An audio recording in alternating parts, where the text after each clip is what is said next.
ಪ್ರಮುಖ ಸುದ್ದಿಗಳನ್ನು ನೋಡೋಣ ಟಾಪ್ 24ನಲ್ಲಿ.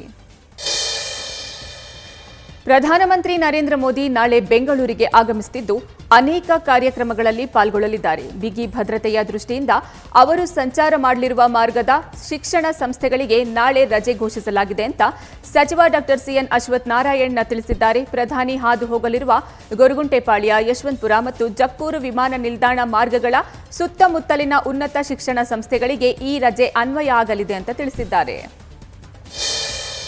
ಬಿಜೆಪಿ ಮುಖಂಡ ಯಶ್ಪಾಲ್ ಸುವರ್ಣರನ್ನ ಕೊಲೆ ಮಾಡಿದವರಿಗೆ 10 ಲಕ್ಷ ನೀಡೋದಾಗಿ ಸಾಮಾಜಿಕ ಜಾಲತಾಣದಲ್ಲಿ ಸಂದೇಶ ಸಾರಿದ ಆರೋಪಿಯನ್ನ ಪೊಲೀಸರು ಬಂಧಿಸಿದ್ದಾರೆ. ಮೊಹಮ್ಮದ್ ಶಫಿ ಬಂಧಿತ ಆರೋಪಿಯಾಗಿದ್ದಾನೆ.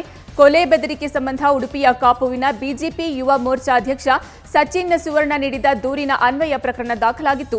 ಕಾಪು ಇನ್ಸ್ಪೆಕ್ಟರ್ ನೇತೃತ್ವದಲ್ಲಿ ತಂಡ ರಚನೆ ಮಾಡಲಾಗಿತ್ತು. ಆರೋಪಿಯ ಬಗ್ಗೆ ಖಚಿತ ಮಾಹಿತಿ ಮೇರೆಗೆ ದಾಳಿ ನಡೆಸಿದ ತಂಡ ತಾರೀಕಾಂಬಳ ಬಸ್ ನಿಲ್ದಾಣದ ಬಳಿ ಆರೋಪಿಯನ್ನ ಬಂಧಿಸಿದ್ದಾರೆ. ಮತ್ತೊಬ್ಬ ಆರೋಪಿ ಆಸಿಫ್ ಪತ್ತೆಗೆ ಶೋಧ ಕಾರ್ಯ ಮುಂದುವರೆದಿದೆ ಅಂತ ಪೊಲೀಸರು ಮಾಹಿತಿ ಕೊಟ್ಟಿದ್ದಾರೆ. ಇಂದು ವಿರೋಧ ಪಕ್ಷದ ನಾಯಕ ಸಿದ್ದರಾಮಯ್ಯ ವಿಜಯಪುರ ಜಿಲ್ಲಾ ಪ್ರವಾಸ ಕೈಗೊಳ್ಳಲಿದ್ದಾರೆ. ಬೆಳಗ್ಗೆ 11:30ಕ್ಕೆ ಬದಾಮಿಯಿಂದ ದೇವರ ಹಿಪ್ಪರಿಗೆಗೆ ಹೆಲಿಕಾಪ್ಟರ್ ಮೂಲಕ ತೆರಳಲಿರುವ ಸಿದ್ದರಾಮಯ್ಯ ಪಟ್ಟಣದಲ್ಲಿ ಸರ್ವಧರ್ಮ ಸಾಮೂಹಿಕ ವಿವಾಹ ಕಾರ್ಯಕ್ರಮದಲ್ಲಿ ಭಾಗಿಯಾಗಲಿದ್ದಾರೆ. ಗೌರಮ್ಮ ಮುತ್ತತ್ತಿ ಫೌಂಡೇಶನ್ ವತಿಯಿಂದ ಆಯೋಜಿಸಿರುವ ಸಾಮೂಹಿಕ ವಿವಾಹ ಕಾರ್ಯಕ್ರಮ ಇದಾಗಿದೆ.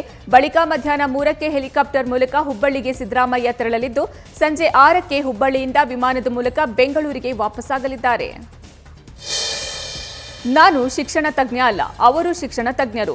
ಸ್ಲ್ಯಾಗ್ ಓವರ್ನಲ್ಲಿ ನಾನು ಮಾತನಾಡ್ತೇನೆ. ಶಿಕ್ಷಣ ಅಂದ್ರೆ ಸಂಕ್ಷಿಪ್ತವಾಗಿ ಚರ್ಚೆ ನಡೀಬೇಕು ಅಂತ ಬಿಜೆಪಿ ಶಾಸಕ ಸಿಟಿ ರವಿ ಹೇಳಿದ್ದಾರೆ. ಬೆಂಗಳೂರಿನ ವಿಚಾರಗೋಷ್ಠಿಯಲ್ಲಿ ಮಾತನಾಡಿದ ಅವರು, ನಾವು ಜ್ಞಾನದ ಆಯುಧ ಆಗಬೇಕು, ಆದರೆ ಶಿಕ್ಷಣಕ್ಕೆ ಮಾರಕ ಆಗಬಾರ್ದು. ಯಾವುದೇ ದೇಶದಲ್ಲಿ ತಮ್ಮ ಮಕ್ಕಳಿಗೆ ಆಕ್ರಮಣಕಾರರ ಬಗ್ಗೆ ಪಾಠ ಹೇಳೋದಿಲ್ಲ. ಆಕ್ರಮಣಕಾರರ ಬಗ್ಗೆ ಆ ದೇಶದಲ್ಲಿ ವಿಜೃಂಭಿಸಿ ಬರೆಯೋಕೆ ಹೇಳಿಕೊಡೋದಿಲ್ಲ. ಆದರೆ ನಮ್ಮಲ್ಲಿ ಹೇಳಿಕೊಟ್ಟಿದ್ದೇವೆ.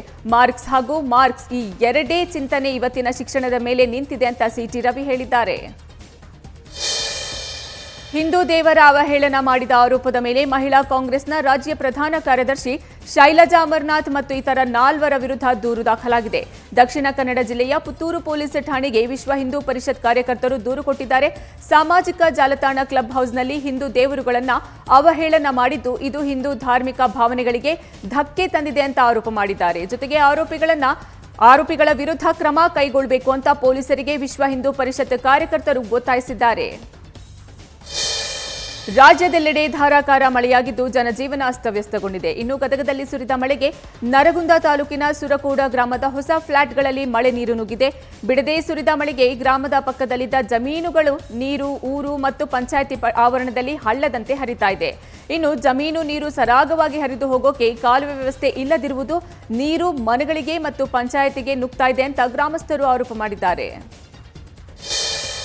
ಸಮರ್ಪಕ ಬಸ್ ಸೌಲಭ್ಯಕ್ಕೆ ಆಗ್ರಹಿಸಿ ವಿದ್ಯಾರ್ಥಿಗಳ ಪ್ರತಿಭಟನೆ ಮಾಡಿರುವ ಘಟನೆ ಹಾವೇರಿ ತಾಲೂಕು ಕಬ್ಬೂರು ಗ್ರಾಮದಲ್ಲಿ ನಡೆದಿದೆ. ಗ್ರಾಮದಲ್ಲಿ 3 ಬಸ್ಗಳನ್ನು ತಡೆದು ನಿಲ್ಲಿಸಿ ವಿದ್ಯಾರ್ಥಿನಿಯರು ಪ್ರತಿಭಟಿಸಿದ್ದಾರೆ. ತರಗತಿಗಳಿಗೆ ಹಾಜರಾಗೋದು ವಿಳಂಬ ಆಗ್ತಾ ಇದೆ. ಕೂಡಲೇ ಹಾವೇರಿ ಡಿಪೋ ಮ್ಯಾನೇಜರ್ ಹಾಗೂ ಅಧಿಕಾರಿಗಳು ಸ್ಥಳಕ್ಕೆ ಬಂದು ಸಮಸ್ಯೆ ಬಗೆಹರಿಸುವಂತೆ ವಿದ್ಯಾರ್ಥಿಗಳು ಮತ್ತು ಗ್ರಾಮಸ್ಥರು ಒತ್ತಾಯ ಮಾಡಿದ್ದಾರೆ. ಅಗ್ನಿಪಥ್ ವಿರೋಧಿಸಿ ರಾಜ್ಯದ ಹಲವೆಡೆ ಪ್ರತಿಭಟನೆ ಹಿನ್ನೆಲೆ ಜಿಲ್ಲೆಯ ಯುವಕರಿಗೆ ಬಾಗಲಕೋಟೆ ಎಸ್ಪಿ ಲೋಕೇಶ್ ಜಗ್ಲಾಸರ್ ಕಿವಿಮಾತನ್ನ ಹೇಳಿದ್ದಾರೆ. ಸೇನೆಯ ಹೊಸ ನೇಮಕಾತಿಗೆ ಸಂಬಂಧಪಟ್ಟಂತೆ ಹಲವು ಜಿಲ್ಲೆಗಳಲ್ಲಿ ಪ್ರತಿಭಟನೆ ನಡೀತಾ ಇದ್ದು ಅವು ಹಿಂಸಾತ್ಮಕ ರೂಪ ಪಡೆದುಕೊಳ್ತಿವೆ. ಹೀಗಾಗಿ ಜಿಲ್ಲೆಯ ಯುವಕರು ಯಾವುದೇ ಕಾರಣಕ್ಕೆ ಹಿಂಸಾತ್ಮಕವಾಗಿ ಪ್ರತಿಭಟನೆ ನಡೆಸದಂತೆ ಎಸ್ಪಿ ಮನವಿಯನ್ನ ಮಾಡಿಕೊಂಡಿದ್ದಾರೆ. ಅಕಸ್ಮಾತ್ ಯಾರಾದರೂ ಹಿಂಸಾತ್ಮಕವಾಗಿ ಪ್ರತಿಭಟಿಸಿದ್ರೆ ಕಾನೂನು ಕ್ರಮ ತೆಗೆದುಕೊಳ್ಳಲಾಗುತ್ತೆ ಅಂತ ಯುವಕರಿಗೆ ಎಚ್ಚರಿಕೆಯನ್ನ ಕೊಟ್ಟಿದ್ದಾರೆ. ಕಬ್ಬಿನ ತೋಟದಲ್ಲಿ ಅಕ್ರಮವಾಗಿ ಬೆಳೆಯುತ್ತಿದ್ದ ಗಾಂಜಾವನ್ನ ವಶಪಡಿಸಿಕೊಂಡಿರುವ ಘಟನೆ ಬೆಳಗಾವಿಯಲ್ಲಿ ನಡೆದಿದೆ. ಜಿಲ್ಲೆಯ ಅಥಣಿ ತಾಲೂಕಿನ ತನ್ನ ತೋಟದಲ್ಲಿ ಅಕ್ರಮವಾಗಿ ಗಾಂಜಾ ಬೆಳೀತಾ ಇದ್ದ.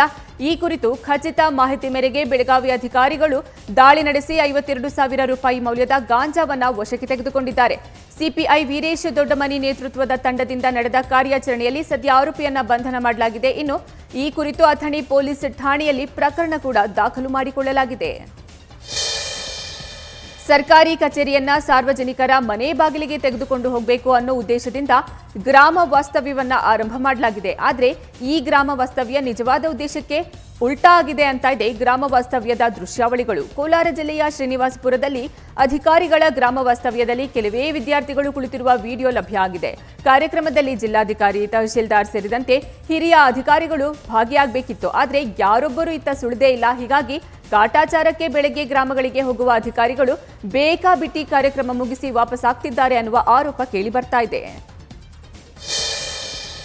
ಸಶಸ್ತ್ರ ಪಡೆಗಳ ನೂತನ ನೇಮಕಾತಿ ಯೋಜನೆ ಅಗ್ನಿಪಥ್ ವಿರುದ್ಧದ ಪ್ರತಿಭಟನೆ ತೀವ್ರಗೊಂಡಿರುವ ಬೆನ್ನಲ್ಲೇ ಬಿಹಾರ ಬಿಜೆಪಿಯ 10 ನಾಯಕರಿಗೆ ಕೇಂದ್ರ ಸರ್ಕಾರ ವೈ ಶ್ರೇಣಿಯ ಭದ್ರತೆಯನ್ನು ಒದಗಿಸಿದೆ. ಬಿಹಾರದ ಉಪಮುಖ್ಯಮಂತ್ರಿ, ಶಾಸಕರು ಸೇರಿದಂತೆ 10 ಮಂದಿ ನಾಯಕರಿಗೆ ವೈ ಶ್ರೇಣಿ ಭದ್ರತೆ ಕೊಡಲಾಗಿದೆ. ಅಗ್ನಿಪಥ್ ವಿರುದ್ಧದ ಪ್ರತಿಭಟನೆ ವೇಳೆ ಬಿಹಾರದ ಪಶ್ಚಿಮ ಚಂಪಾರಣ್ ಜಿಲ್ಲೆಯ ಬೇತಿಯಾದಲ್ಲಿರುವ ಉಪಮುಖ್ಯಮಂತ್ರಿ ರೇಣುದೇವಿ ಅವರ ಮನೆ ಮೇಲೆ ದಾಳಿಯಾಗಿತ್ತು. ಇದೇ ಪ್ರದೇಶದಲ್ಲಿರುವ ಬಿಹಾರ ಬಿಜೆಪಿ ರಾಜ್ಯ ಘಟಕದ ಅಧ್ಯಕ್ಷ ಸಂಜಯ್ ಜೈಸ್ವಾಲ್ ಅವರ ನಿವಾಸದ ಮೇಲೆಯೂ ಕೂಡ ದಾಳಿಯಾಗಿತ್ತು.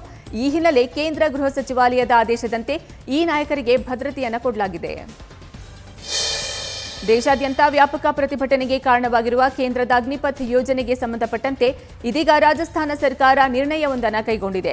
ಅಗ್ನಿಪಥ್ ಯೋಜನೆಯನ್ನ ಹಿಂಪಡೆಯುವಂತೆ ಒತ್ತಾಯಿಸಿ ರಾಜಸ್ಥಾನದ ಸಚಿವ ಸಂಪುಟ ನಿನ್ನೆ ಈ ನಿರ್ಧಾರವನ್ನು ಅಂಗೀಕರಿಸಿದೆ. ಇನ್ನು ಜೈಪುರದಲ್ಲಿರುವ ಮುಖ್ಯಮಂತ್ರಿ ಅಶೋಕ್ ಗೆಹ್ಲೋಟ್ ಅವರ ನಿವಾಸದಲ್ಲಿ ಈ ಸಭೆ ಮಾಡಲಾಗಿದ್ದು, ಈ ವೇಳೆ ಈ ನಿರ್ಣಯವನ್ನ ಸರ್ವಾನುಮತದಿಂದ ಅಂಗೀಕರಿಸಲಾಗಿದೆ. ದೇಶದಲ್ಲಿ ಈ ರೀತಿ ನಿರ್ಧಾರ ಮೊದಲು ಎನ್ನುವಂತೆ ಬಿಂಬಿತವಾಗ್ತಾ ಇದೆ. ಇನ್ನು ಅಗ್ನಿಪಥ್ ಯೋಜನೆ ವಿರೋಧಿಸಿ ದೇಶವ್ಯಾಪಿ ನಡೀತಾ ಇರೋ ಪ್ರತಿಭಟನೆಗಳ ಮಧ್ಯೆ ಯೋಜನೆಯನ್ನ ಹಿಂಪಡೆಯುವಂತೆ ಕೇಂದ್ರ ಸರ್ಕಾರಕ್ಕೆ ಕೇರಳ ಸಿಎಂ ಪಿಣರಾಯಿ ವಿಜಯನ್ ಮನವಿಯನ್ನ ಮಾಡಿಕೊಂಡಿದ್ದಾರೆ. ಕೇಂದ್ರದ ಈ ಯೋಜನೆ ಭಾರತದ ಯುವ ಜನರ ಭಾವನೆಗಳ ಮೇಲೆ ವ್ಯತಿರಿಕ್ತ ಪರಿಣಾಮ ಬೀರ್ತಾ ಇದೆ. ಈಗಾಗಲೇ ಈ ನೀತಿಯನ್ನ ವಿರೋಧಿಸಿ ದೇಶದೆಲ್ಲೆಡೆ ಅಹಿತಕರ ಘಟನೆಗಳು ನಡೀತಾ ಇದ್ದು, ಅದು ಇನ್ನೂ ಆಳವಾಗಿ ಪರಿಣಮಿಸಬಾರದು. ಆದ್ದರಿಂದ ಈ ಯೋಜನೆಯನ್ನ ಹಿಂಪಡಿಬೇಕು ಅಂತ ಪಿಣರಾಯಿ ವಿಜಯನ್ ಪ್ರಧಾನಿ ಮೋದಿ ಅವರಿಗೆ ಮನವಿಯನ್ನ ಸಲ್ಲಿಸಿದ್ದಾರೆ. ಪ್ರಧಾನಿ ಮೋದಿ ಅವರ ಆತ್ಮನಿರ್ಭರ್ ನೀತಿಗಳನ್ನು ಅನುಸರಿಸಿದರೆ ಮಾತ್ರವೇ ಅಮೆರಿಕ ಕಾರು ತಯಾರಕರು ಹಾಗೂ ಅವರ ಕಾರುಗಳು ಭಾರತದಲ್ಲಿ ಮಾರಾಟವಾಗೋಕೆ ಸಾಧ್ಯ ಅಂತ ಕೇಂದ್ರ ಸಚಿವ ಮಹೇಂದ್ರ ನಾಥ್ ಪಾಂಡೆ ಹೇಳಿದ್ದಾರೆ. ಕೇಂದ್ರ ಸಚಿವರ ಹೇಳಿಕೆ ಇದೀಗ ಟೆಸ್ಲಾ ಸಿಇಒ ಎಲಾನ್ ಮಸ್ಕ್ ಅವರ ಜನಪ್ರಿಯ ಎಲೆಕ್ಟ್ರಿಕ್ ವಾಹನಗಳ ಮಾರಾಟಕ್ಕೆ ಅಡ್ಡಿಯಾಗಿದೆ. ಎಲಾನ್ ಮಸ್ಕ್ ಅವರ ಎಲೆಕ್ಟ್ರಿಕ್ ವಾಹನಗಳು ಭಾರತೀಯ ಮಾರುಕಟ್ಟೆಯನ್ನ ಪ್ರವೇಶಿಸಬೇಕಾದ್ರೆ ಅದು ದೇಶದ ನೀತಿಗಳನ್ನು ಕಡ್ಡಾಯವಾಗಿ ಅನುಸರಿಸಬೇಕಾಗಿದೆ. ಈ ವಿಷಯದಲ್ಲಿ ಯಾವುದೇ ರಾಜಿ ಇಲ್ಲ ಅನ್ನೋ ಸಚಿವರ ಸ್ಪಷ್ಟ ನಿಲುವು ತೋರಿಸಿದ್ದಾರೆ. ಭಾರತದಲ್ಲಿ ಎಲಾನ್ ಮಸ್ಕ್ ಅವರ ವಾಹನಗಳ ಮಾರಾಟದ ಯೋಜನೆಗೆ ಬೀಗ ಬಿದ್ದಂತಾಗಿದೆ. ಗುಜರಾತಿನ ಅಮರೇಲಿ ಜಿಲ್ಲೆಯ ಖಾಂಬಾ ತಾಲೂಕಿನ ಇಂಗೋರಾಳ ಗ್ರಾಮದಲ್ಲಿ ಸಿಂಹವೊಂದು ಹಸುವಿನ ಮೇಲೆ ದಾಳಿ ನಡೆಸಿದೆ. ಮನೆಯ ಮುಂದೆ ಕಟ್ಟಿ ಹಾಕಲಾಗಿದ್ದ ಹಸುವನ್ನ ಬೇಟೆಯಾಡಿದ ಸಿಂಹ ಅದನ್ನ ಊರ ಮಧ್ಯೆ ಎಳೆದುಕೊಂಡು ಹೋಗಿದೆ. ಇದನ್ನ ಜನರು ನೋಡಿ ಬೆಚ್ಚಿ ಬಿದ್ದಿದ್ದಾರೆ. ಜನರು ಗುಂಪು ಗುಂಪಾಗಿ ಸೇರುತ್ತಿದ್ದಂತೆ ಸಿಂಹ ಅಲ್ಲಿಂದ ಕಾಲ್ಕಿತ್ತಿದೆ. ಗಿರ್ ಅರಣ್ಯ ಪ್ರದೇಶದಿಂದ ಈ ಸಿಂಹ ಗ್ರಾಮಕ್ಕೆ ಬಂದು ದಾಳಿ ಮಾಡಿರೋದು ಜನರಲ್ಲಿ ಆತಂಕ ಉಂಟು ಮಾಡಿದೆ. ಅರಣ್ಯ ಅಧಿಕಾರಿಗಳಿಗೆ ಸಿಂಹವನ್ನ ಸೆರೆ ಹಿಡಿಯುವಂತೆ ಗ್ರಾಮಸ್ಥರು ಮನವಿಯನ್ನ ಸಲ್ಲಿಸಿದ್ದಾರೆ. ಅಫ್ಘಾನಿಸ್ತಾನದ ರಾಜಧಾನಿ ಕಾಬೂಲ್ನಲ್ಲಿರುವ ಸಿಖ್ ಗುರುದ್ವಾರದ ಮೇಲೆ ಭಯೋತ್ಪಾದಕರ ದಾಳಿಗೆ 2 ಸಾವನ್ನಪ್ಪಿದ್ದಾರೆ. ಅಲ್ಲದೆ 7 ಜನರು ಗಾಯಗೊಂಡಿದ್ದಾರೆ ಅಂತ ಅಫ್ಘಾನಿಸ್ತಾನದ ಒಳಾಡಳಿತ ಸಚಿವಾಲಯ ಮಾಹಿತಿಯನ್ನು ಕೊಟ್ಟಿದೆ. ಈ ಘಟನೆ ವೇಳೆ ಗುರುದ್ವಾರದಲ್ಲಿ ಸುಮಾರು 30 ಮಂದಿ ಇದ್ದರೆಂದು ಮೂಲಗಳು ತಿಳಿಸಿವೆ. ಇದೇ ವೇಳೆ ಗುರುದ್ವಾರಕ್ಕೆ ಒಯ್ಯಲಾಗ್ತಿದ್ದ ಸ್ಫೋಟಕಗಳು ತುಂಬಿದ್ದ ವಾಹನ ಸ್ಥಳಕ್ಕೆ ತಲುಪದಂತೆ ತಡೆಯುವಲ್ಲಿ ಅಫ್ಘಾನಿಸ್ತಾನದ ಭದ್ರತಾ ಸಿಬ್ಬಂದಿ ಯಶಸ್ವಿಯಾಗಿದ್ದಾರೆ ಅಂತ ಸಚಿವಾಲಯ ಹೇಳಿದೆ. ಈ ಕುರಿತು ಮಾಹಿತಿ ನೀಡಿರುವ ಅಫ್ಘಾನಿಸ್ತಾನ ಸಚಿವಾಲಯದ ವಕ್ತಾರ ಅಬ್ದುಲ್ ನಫಿ ಠಾಕೂರ್, ಕಾರ್ಟೆ ಪರ್ವಾನ್ನಲ್ಲಿರುವ ಗುರುದ್ವಾರದ ಮೇಲೆ ಭಯೋತ್ಪಾದಕರು ದಾಳಿ ಮಾಡಿದ್ದಾರೆ. ಬಳಿಕ ಭಯೋತ್ಪಾದಕರು ಮತ್ತು ತಾಲಿಬಾನ್ ಪಡೆ ನಡುವೆ ಗುಂಡಿನ ಚಕಮಕಿಯಲ್ಲಿ 2 ಮೃತಪಟ್ಟಿದ್ದಾರೆ ಅಂತ ತಿಳಿಸಿದ್ದಾರೆ. ದ್ವೀಪ ರಾಷ್ಟ್ರದ ಆರ್ಥಿಕ ಚೇತರಿಕೆಗೆ ಬೆಂಬಲ ನೀಡುವ ಕಾರ್ಯಕ್ರಮ ಕುರಿತು ಚರ್ಚಿಸಲು ಅಂತಾರಾಷ್ಟ್ರೀಯ ಹಣಕಾಸು ನಿಧಿಯ ತಂಡ ಸೋಮವಾರ ಕೊಲಂಬೋಗೆ ಭೇಟಿ ಕೊಡಲಿದೆ. ಆರ್ಥಿಕ ಬಿಕ್ಕಟ್ಟಿನಿಂದ ದ್ವೀಪ ರಾಷ್ಟ್ರ ಆಹಾರ, ಔಷಧ, ಅಡುಗೆ ಅನಿಲ ಮತ್ತು ಇಂಧನ ಸೇರಿದಂತೆ ಅಗತ್ಯ ವಸ್ತುಗಳ ತೀವ್ರ ಕೊರತೆಯನ್ನು ಎದುರಿಸ್ತಾ ಇದೆ. ಈ ಹಿನ್ನೆಲೆ ಆರ್ಥಿಕ ಕಾರ್ಯಕ್ರಮ ಕುರಿತು ಚರ್ಚೆ ನಡೆಸೋಕೆ ಐಎಂಎಫ್ ತಂಡ ಇದೇ 20ರಿಂದ 30ರವರೆಗೂ ಕೊಲಂಬೋದಲ್ಲಿ ಸಭೆಗಳನ್ನು ನಡೆಸೋಕೆ ನಿರ್ಧಾರ ಮಾಡಿದೆ ಅಂತ ತಿಳಿದು ಬಂದಿದೆ. ಪಾಕಿಸ್ತಾನದ ಅತಿ ದೊಡ್ಡ ನಗರ ಕರಾಚಿಯಲ್ಲಿ ಮಾರುಕಟ್ಟೆಗಳು, ಅಂಗಡಿಗಳು ಮತ್ತು ಶಾಪಿಂಗ್ ಮಾಲ್ಗಳನ್ನು ರಾತ್ರಿ 9 ಗಂಟೆಗೆ ಮುಚ್ಚೋಕೆ ಸೂಚನೆ ಕೊಡಲಾಗಿದೆ. ಮದುವೆ ಮಂಟಪಗಳು ಮತ್ತು ರೆಸ್ಟೋರೆಂಟ್ಗಳನ್ನು ರಾತ್ರಿ 10:30ಕ್ಕೆ ಬಂದ್ ಮಾಡೋಕೆ ಹೇಳಲಾಗಿದೆ. ವಿದ್ಯುತ್ ಮತ್ತು ಇಂಧನ ಉಳಿಸುವ ಉದ್ದೇಶದಿಂದ ಸ್ಥಳೀಯ ಸರ್ಕಾರ ಈ ಆದೇಶವನ್ನು ಹೊರಡಿಸಿದೆ. ನಾವು ಇಂಧನ ಕೊರತೆಯ ತುರ್ತು ಪರಿಸ್ಥಿತಿ ಎದುರಿಸುತ್ತಿದ್ದೇವೆ. ಪರಿಸ್ಥಿತಿಯನ್ನು ನಿಯಂತ್ರಿಸೋಕೆ ನಾವು ಜನಪ್ರಿಯವಲ್ಲದ ಆದರೆ ಅಗತ್ಯ ಕ್ರಮಗಳನ್ನು ತೆಗೆದುಕೊಳ್ಳಬೇಕಾಗಿದೆ ಅಂತ ಗೃಹ ಕಾರ್ಯದರ್ಶಿ ಡಾ. ಸಯೀದ್ ಅಹಮದ್ ಮಂಗ್ನೇಜೋ ತಿಳಿಸಿದ್ದಾರೆ. ಉತ್ತರ ಕೊರಿಯಾದಲ್ಲಿ ಕೊರೋನಾ ಪ್ರಕರಣಗಳು ಹೆಚ್ಚಾಗುತ್ತಿರುವ ನಡುವೆಯೇ ಮತ್ತೊಂದು ಸಾಂಕ್ರಾಮಿಕ ರೋಗ ಕಾಣಿಸಿಕೊಂಡಿದೆ ಎಂಬ ವರದಿಯಾಗಿದೆ. ನೈಋತ್ಯ ಹೇಜು ನಗರದಲ್ಲಿ ಉದರಕ್ಕೆ ಸಂಬಂಧಿಸಿದ ರೋಗ ಕಂಡುಬಂದಿದ್ದು ಎಷ್ಟು ಮಂದಿಯಲ್ಲಿ ಕಾಣಿಸಿಕೊಂಡಿದೆ ಮತ್ತು ಇದರ ಗಂಭೀರತೆ ಏನು ಅನ್ನೋದು ಇನ್ನೂ ಸ್ಪಷ್ಟವಾಗಿಲ್ಲ. ಅಂತಾರಾಷ್ಟ್ರೀಯ ವೀಕ್ಷಕರ ಪ್ರಕಾರ ಇದು ಟೈಫಾಯ್ಡ್, ಬೇದಿ ಅಥವಾ ಕಾಲರಾದಂತಹ ರೋಗ ಇರಬಹುದು ಅಂತ ಹೇಳಲಾಗ್ತಾ ಇದೆ. ಕಲುಷಿತ ಆಹಾರ ಮತ್ತು ನೀರಿನ ಸೇವನೆಯಿಂದ ಈ ರೋಗ ಬರ್ತಾ ಇದೆ ಅಂತ ಹೇಳಲಾಗ್ತಾ ಇದೆ.